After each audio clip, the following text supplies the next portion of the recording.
โอ้ยต้อง2 อันแล้วพี่น้องเลยตัวนี้เพิ่งขึ้นเลยตัวนี้โอ้ยเนาะไม่กิน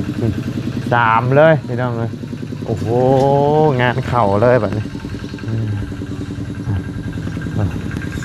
อ๋อแตกลายเลยคือมันหมักพริกหมักพายชวนได้กับบอดี้คอยชื่อหรอกพี่น้องเลยปลูกกินเอาเนาะ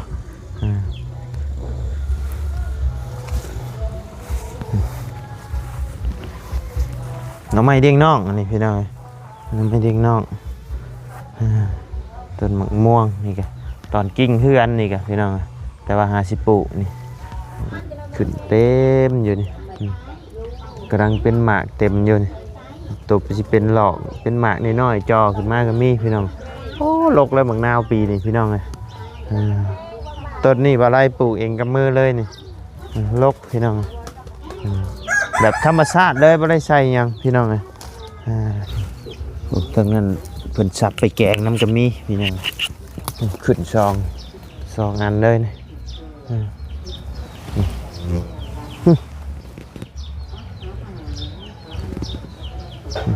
น้ำไม่หวานอันนี้พี่น้องการปลูกขุดปลูกยามนี่แหละพี่น้องมันติดเนาะ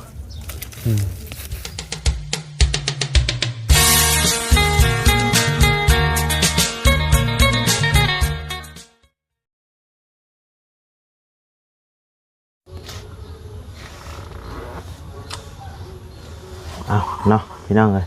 เปิดคลิปเปิดภาพมาบัดนี้ก็อยู่ทางเฮือนทางซานของบ่อได้เองเนาะพี่น้องเลยเมื่อคืนนี้ก็ได้เดินทางลงมาเนาะพี่น้องเลย5 คนมีเบาบุญเบาตูนลุงหนวดลุงเฮิมเนาะพี่น้องเลยพอดีทางเบาบุญเพิ่นมีเบี้ยเนาะพี่น้องเลยก็ลงมาแบบกระทันหันเนาะก็บ่ได้แจ้งพ่อแม่พี่น้องในคลิปในอย่างเลยเนาะเลยลงมาเลยเนาะพี่น้อง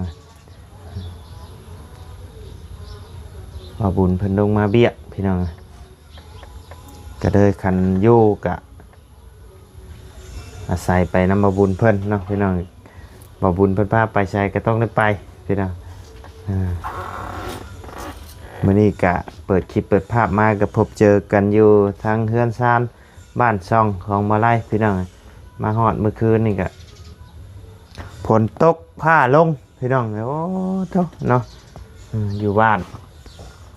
ลงหมึกยางฝนตกพี่น้องเลยว่าเพิ่น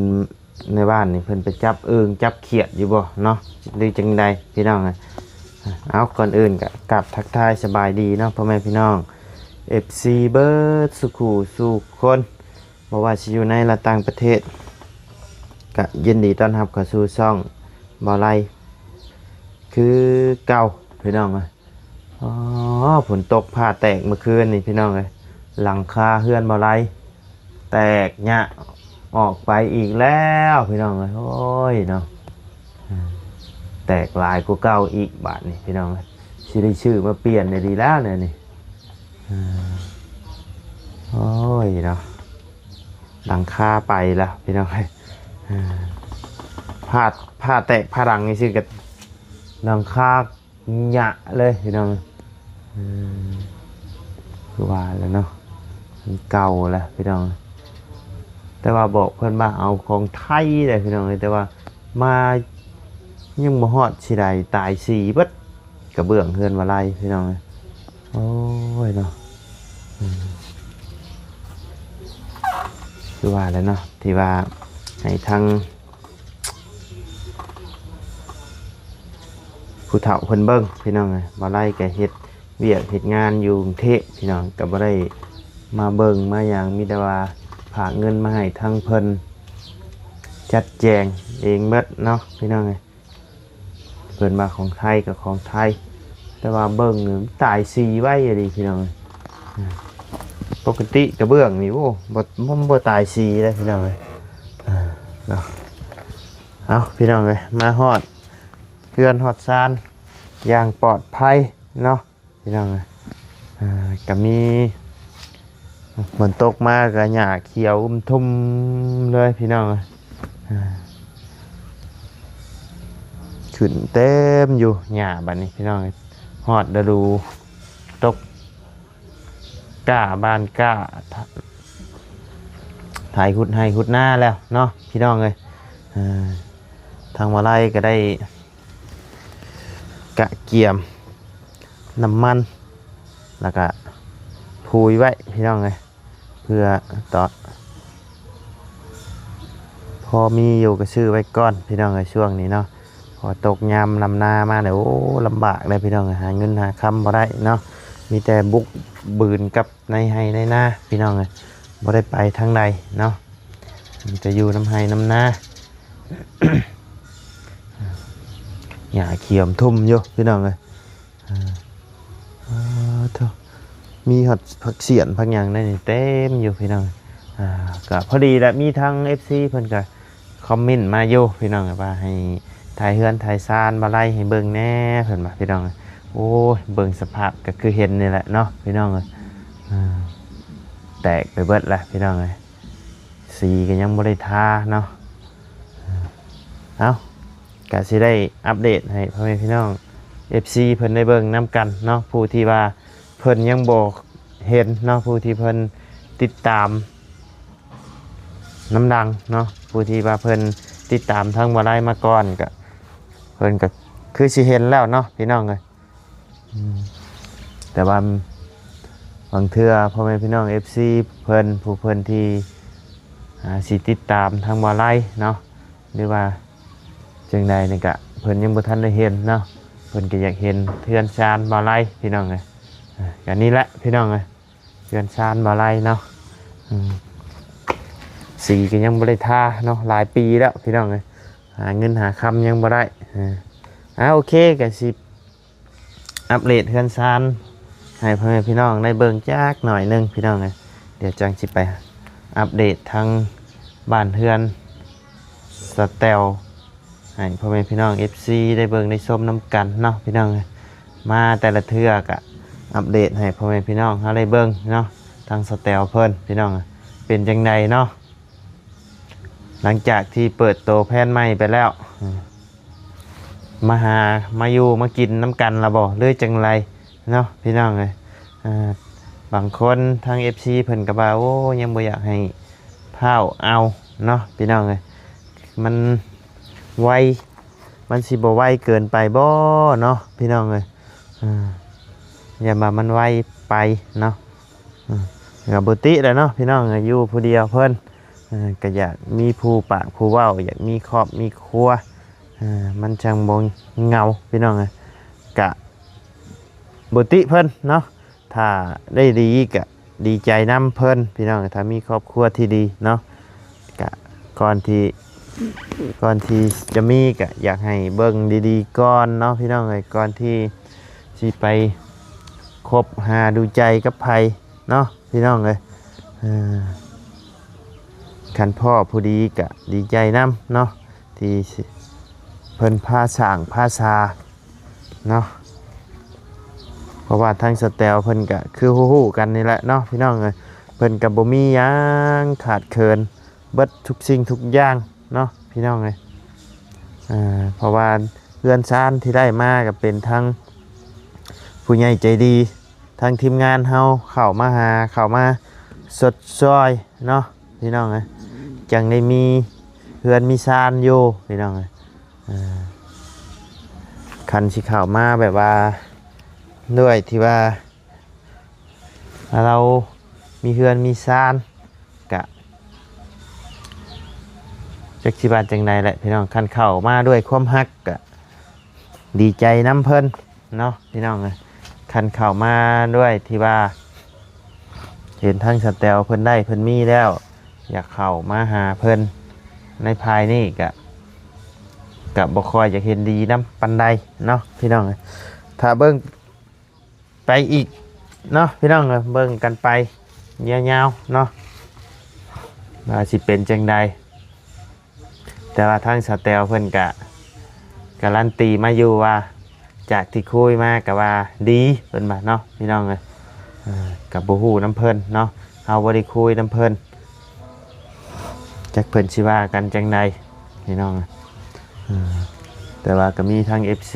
เพิ่นก็เป็นห่วงทางสแตลเนาะบ่อยากให้พาวมีก็โอ้เนาะเพิ่นก็เป็นห่วงนั่นแหละเนาะพี่น้องเป็นห่วงบางดีเนาะยันเจอแบบยันพ่อแบบเก่าบ่อยากให้มีแบบเก่าพี่น้องก็อยากให้เบิ่งไปก่อนเนาะเอาโอเคซะเดียวว่าไรสิ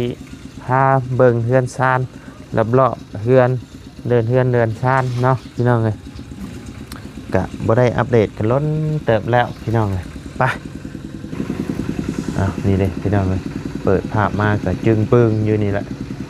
นี่เลยพี่น้องตะกี้แตกชันๆนึงแตกยาวขึ้นไปอีกเลยนี่โอ้ยฝนตกหน่อยเดียวนึงกันเนาะไปอีกแล้วพี่น้องงานเข่าอีกแล้วโอ้ยต้อง2 งานแล้วพี่น้องตัวนี้เพิ่งขึ้นเลยตัวนี้โอ้ยเนาะไม่กัน3เลยพี่น้องโอ้โหงานเข่าเลยแบบนี้อ๋อแตกลายเลยพี่น้องสิได้โอ้สิได้หาสร้างเพิ่นมาเบิ่งให้ได้เนี่ยเพิ่นเปลี่ยนคิดอะไรเนาะพี่น้องท่านป้าไว้นี่ไม่มันก็สิผุพังพี่น้องเนี่ยพี่น้อง3 ห้อง 4 ห้องพี่น้องเป็นน้ำพักน้ำแดงที่หามานี่อ๋อแตกไปเลยพี่น้องต้องเลยสาบใหม่ได้เนี่ยสาบใหม่การเขาทาสีเขาต้องได้สาบใหม่อีกเนาะสาบเพิ่มพี่น้องนักแห้งแล้วพี่น้องเรือนมาไล่งานเข่าแล้วพี่น้องนี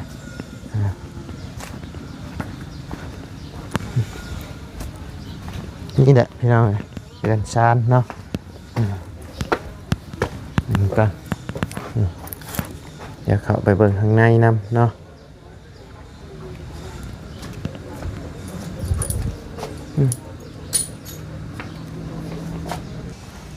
นี่แหละพี่น้องโอ้ไปเบิดเลยบาทงานเข่าเลยพี่น้องอ๋อมันสิบดฝนตกลงมานี่เรียบร้อยเลยนี่พี่น้องต้องตามสร้างด่วนได้เลยนี่อ๋อโธ่บ่ได้แตกต่างกับเพื่อนน้องไส้ได้นี่พี่น้องเพื่อนมาไล่กันโอ้งานเขาแล้ววันนี้พี่น้องฝนตกเมื่อคืนนี่พาลังเนาะแห้งนักกว่าเก่าพี่น้องโธ่ปุ๊ไปเบิดเลยพี่น้องโอ้เปลี่ยนนี่ก็เบิดหลายหมื่นอยู่ได้นี่เนาะอ๋อสิได้ขายงัวบักเทิกแล้วนี่พี่น้องสิได้ขายงัวบักเทิกออกใส่แล้วนี่อ๋อโธ่ปุ๊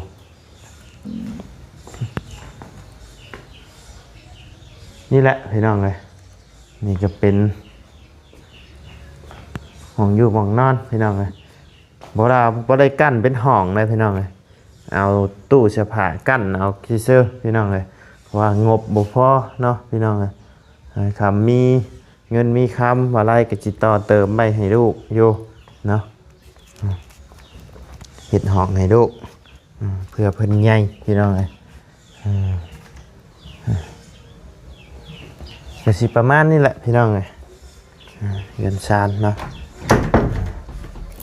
หาเงินหาคำอยู่กรุงเทพเพื่อแหละพี่น้องก็ได้นี่แหละได้ซ้ำนี่แหละพี่น้องไป10 ปลายปีเนาะปลุกฝนตกเมื่อคืนนี่พี่น้องน้ำเต็มเลยเนาะพักเสียนได้นี่พี่น้องมีแต่พักเสียนบ้างเลยนี่พักเสียนเต็มอยู่นี่มีแต่พักเสียนบ้างได้นี่ตามเดินนี่รอบๆกับต้นมะเขือโอ้ลายต้นมะเขือต้นข่าต้นอ้อยพี่น้องนี่แหละพี่น้องเรียนมาได้ติดกับหมอแบงผ้านี่แหละพี่น้องแพ้เข่ามากนี่แหละอยู่มองนี่เลยเนาะสภาพโดยรวมตายสีเลยพี่น้องเฮือน คันมีเงินมาไล่ก็สิเกาะออกมานี่พี่น้องเฮ็ดเป็นหม่องนั่งเนาะเกาะแซกออกมานี่เป็นหม่องอยู่หม่องเศร้าหม่องนั่งพี่น้องติดกับห้องต่อมากับห้องน้ำนี่เลยพี่น้อง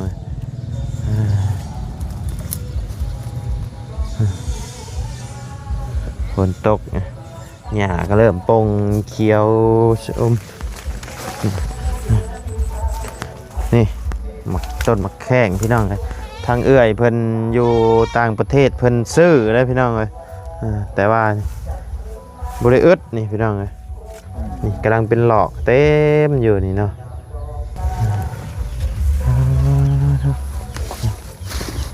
นี่ปลูกไว้ตามแคมหัวพี่น้องเต็มอยู่งามพี่น้องฝนตกใส่แล้วเนาะเนี่ยต้นหมักไม้เนาะต้นหมักลำไยนี่นะครับนี่น่าจะเป็นต้นหมักส้มพี่น้องต้นหมักส้มต้นอ้อยต้นจำปาเนาะหลายอย่างพี่น้อง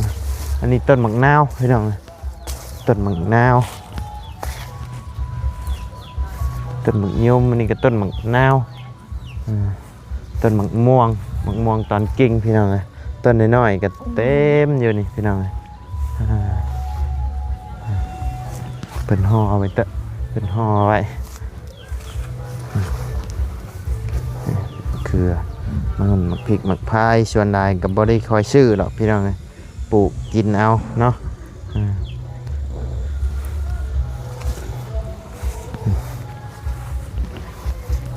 น้ำไม้เด้งน่องอันนี้พี่น้องน้ำไม้เด้งน่องต้นมะม่วงนี่กันตอนกิ่งเฮือนนี่กันพี่น้องแต่ว่าหาสิปลูกนี่นาวกำลังเป็นพี่น้องกำลังเป็นหมากเนาะกำลังเริ่มเป็นหมากเต็มอยู่นี่แบบบ่ต้องซื้อเลยหมักนมหมักนาวกับพี่น้อง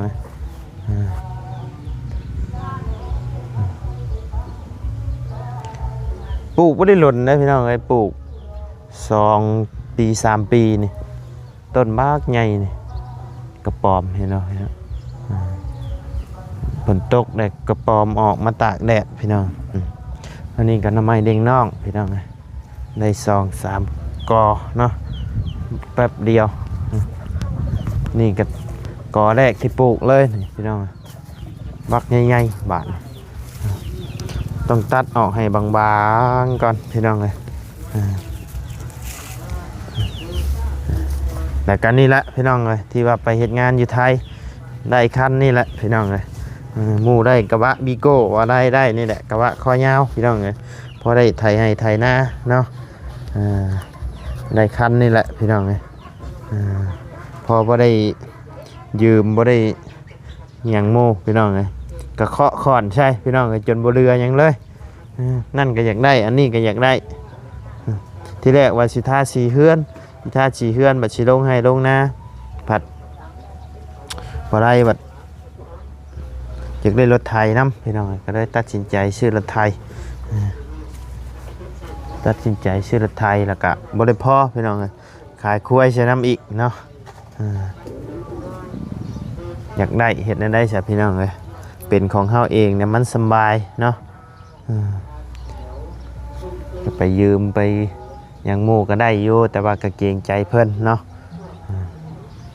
เพิ่นก็ย่ามลำให้ลำหน้าเพิ่นก็อยากเห็ดของเพิ่นนี่พี่น้อยต้นมักเกี้ยงต้นมักมีต้น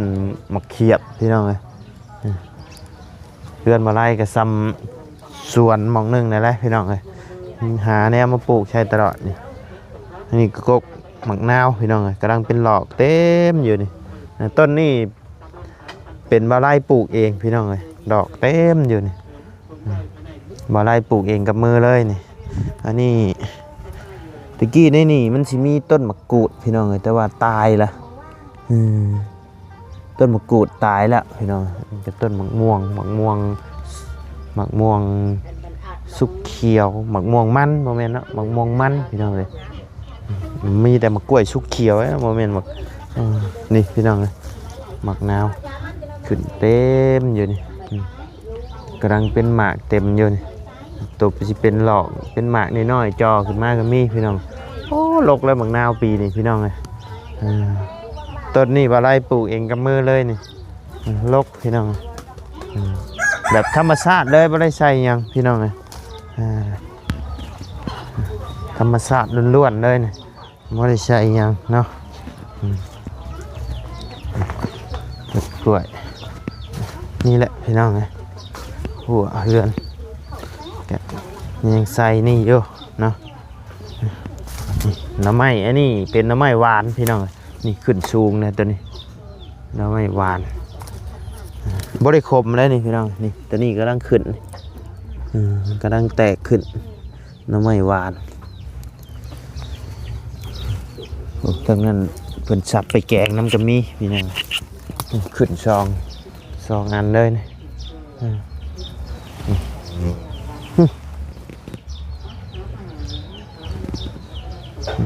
น้ำไม้หวานนี่พี่น้องการปลูกขุดปลูกยามนี่แหละพี่น้องมันติดเนาะเบิ่งกัน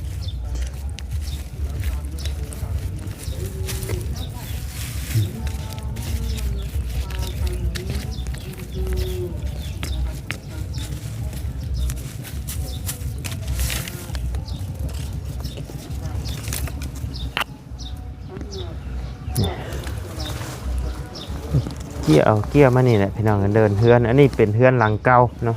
เป็นเฮือนหลังเก่าของพ่อเฒ่าเนาะแต่โดนแล้วพี่น้องเลยแต่ว่าก็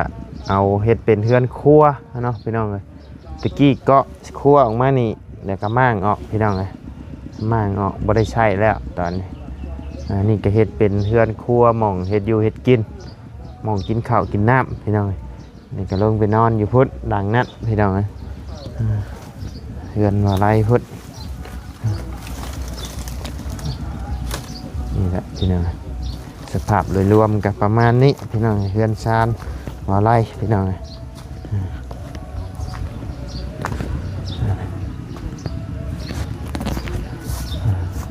โอ้มึงยุ่มกันล้นมาเลยพี่น้องกองเข่งอยู่ลุมบ่มีใครกินเนาะอันยามบ่มีก็โอ้ยอยากแท้ได้พี่น้องเลยปีนี้หมากใหม่หมากยังหมากต่อก็โลกบัดจริงทุกอย่างพี่น้องหมากม่วงก็จนบ่อยากเนาะนี่พี่น้องต้นไม้หอบเพื่อนมาไล่กับพี่น้องเลยคันแบบว่ามาไล่มีเงินมาไล่สิกอคำใช้ชาวดินแล้วก็กำแพงเลยหาต้นไม้มาปลูกหอบเพื่อนเลยพี่น้องมันสังงามเนาะหาเงินไปก้อนพี่น้องเลยกับบริยุทธ์อยู่ชำนี่หรอกพี่น้องเลยเก็บเทคนิคเทหน่อยไปก้อนพี่น้องเลยเห็ดไปเรื่อยๆเนาะเพื่อไว้ให้ลูกพี่น้องเลยอนาคตของลูกเนาะเพิ่นใหญ่ขึ้นมาเพิ่นกะจังบ่ลำบากบางง่ายใช่พี่น้องมีเฮือนมีซานให้เพิ่นอยู่เนาะโอเคพี่น้องเลยกะสิประมาณนี้เนาะกะสิได้ไปหาทางสเตลเพิ่นก้อนพี่น้องมาในกับไปเยี่ยมไปยามเพิ่นก้อนพี่น้องเลยโอเคสิเนาะขอบบุญขอบคุณพ่อแม่พี่น้องและ FC เบิร์ดสุขุสุคนนะที่เข้ามาติดตามและรับชมทั้งช่องมาลัยพาลุยเนาะพี่น้องเลยสำหรับคลิปนี้ก็ล่ำลาแล้วพี่น้องเลยสบายดีเด้อเนาะไปพี่น้องเลย